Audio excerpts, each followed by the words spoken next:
Level 1, the Rising Star. You're the hotshot portfolio manager at a mid-sized hedge fund in Midtown Manhattan, and everything is clicking into place. You've been crushing it for 18 straight months with concentrated tech bets on names like Viacom CBS, and a few Chinese ADRs that nobody else on the desk has the nerve to touch.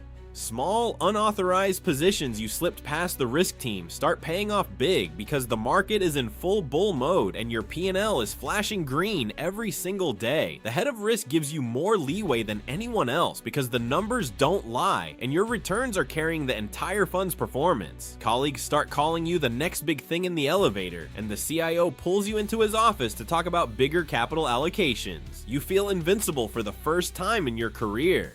You start bending the rules just a little, taking slightly larger positions than your mandate allows, telling yourself it's all in the service of outsized gains. No one questions it because the money is flowing and the bonus pool is looking massive this year. You upgrade the family apartment in Tribeca and promise your wife that next summer you'll finally take that long vacation you've been talking about for years. The Rising Star phase feels like pure momentum, and you convince yourself that the limits are for lesser traders who don't see the patterns you see on the Bloomberg terminal every morning.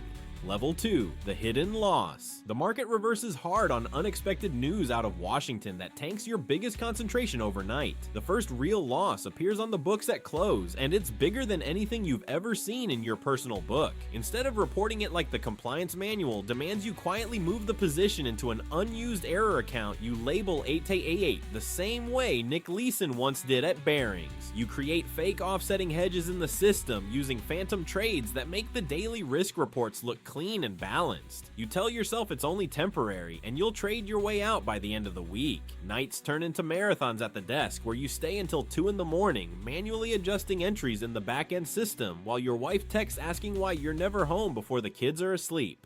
The guilt starts creeping in during those quiet hours, but you push it down with the belief that one good swing will erase the entire whole. The hidden loss sits there, growing slowly at first, but you keep the facade perfect during daytime meetings, and the fund's overall performance still looks strong enough that nobody digs deeper. You start drinking more coffee just to stay sharp, and the paranoia about someone noticing a mismatched trade log begins keeping you up even after you finally crawl into bed. Level 3, the doubling down. The loss keeps growing as volatility spikes and your concentrated bets move further against you. You start ignoring the first VAR breaches that flash red on the risk dashboard every morning, and you ramp up leverage aggressively by entering into total return swaps through 3 different prime brokers so the true exposure stays hidden from the fund's internal systems. You convince yourself you're smarter than the market itself, that this is just a temporary dislocation and the recovery is coming any day now. The stress begins eating at you physically with constant overeating at your desk and skipped family dinners that turn into fights with your wife, who can sense something is deeply wrong. You check Bloomberg obsessively at 3 in the morning from the living room couch, refreshing the screens every few minutes while the rest of the apartment sleeps. The doubling down phase feels like a high-stakes poker game where you're all in on the next hand, and the rational part of your brain knows the odds are turning against you, but the adrenaline and the sunk cost fallacy keep pushing you deeper. Colleagues notice you're more irritable in morning huddles, but they chalk it up to the normal pressure of a big book, and you keep the lies flowing because admitting the size of the hole now would end everything you've built.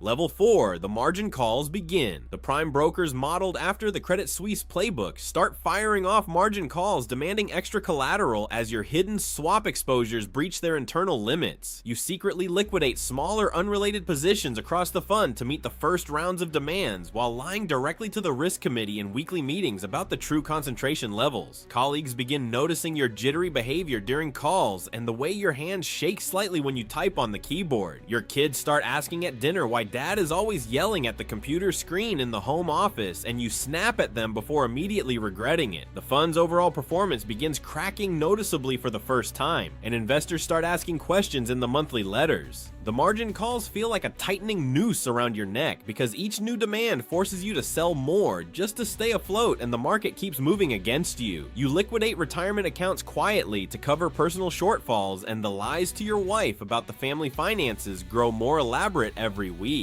The isolation becomes total as you realize you're now operating completely outside the guardrails and there's no easy way back. Level 5, the forced liquidation. A sudden volatility spike on a single stock catalyst triggers the full margin call cascade across every prime broker at once. The banks start selling your positions automatically in a fire sale that floods the market, and you watch nearly $2 billion evaporate in a matter of hours right there on your Bloomberg screens as the prices move violently against you. The fund's NAV collapses in real time, with redemptions pouring in from panicked investors, and emergency meetings are called on the trading floor while phones ring off the hook. Brokers are screaming for more collateral you don't have, and the head trader is physically pulling you aside, asking what the hell is going on with your book. Total chaos erupts as compliance teams scramble to piece together the hidden swaps, and the CIO demands immediate explanations. You sit frozen at your terminal, realizing the cascade is unstoppable and every sell order is compounding the damage. The forced liquidation phase is pure panic, where the market turns into a meat grinder and your entire career flashes before your eyes in the flickering numbers on the screen. By the end of the day, the damage is irreversible, and the fund that once trusted you with hundreds of millions is bleeding out in public view. Level 6, the collapse. The fund is officially blown up by the next morning, and the CIO calls you in at 6 a.m. for the termination meeting in a conference room that feels like a funeral. Security escorts you out of the building with a cardboard box of your personal items while the entire desk watches in stunned silence.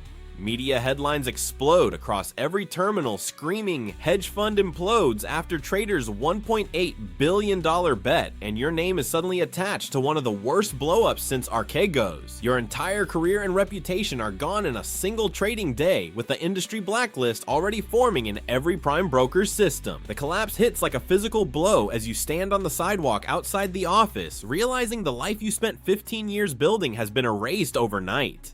Investors are filing lawsuits and regulators are already circling, and the only thing left is the long walk home to face your family with the truth you've been hiding for months. SEC and FBI agents raid your home and office the following week, seizing every computer and file while neighbors watch from across the street.